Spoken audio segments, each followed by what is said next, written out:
Berdasarkan data dari pihak Stasiun Badan Meteorologi, Klimatologi, dan Geofisika BMKG kelas 1 Palembang, Sumatera Selatan, saat ini telah memasuki musim peralihan dari musim kemarau ke musim hujan.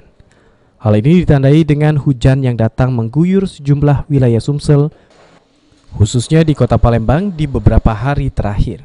Kasih data dan informasi BMKG kelas 1 Palembang, Nandan Pangribobo mengatakan, saat ini Sumatera Selatan pada awal Oktober masih memasuki musim peralihan penghujan dan awal musim penghujan akan terjadi pada bulan Oktober dasarian 3 hingga November 2019 dasarian 2. Ia menambahkan untuk puncak musim penghujan di Sumatera Selatan bagian tengah akan terjadi pada bulan Maret tahun 2020.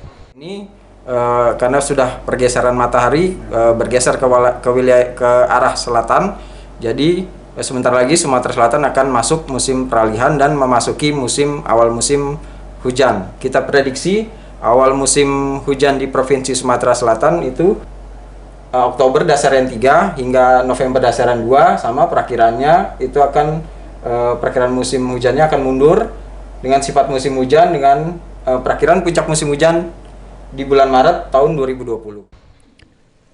Dengan memasuki musim peralihan ini, masyarakat Sumatera Selatan khususnya Palembang dihimbau untuk waspada terhadap perubahan cuaca yang signifikan, seperti cuaca terik yang tiba-tiba berganti dengan hujan deras disertai dengan petir dan angin kencang. Heru Wahyudi, PAL TV.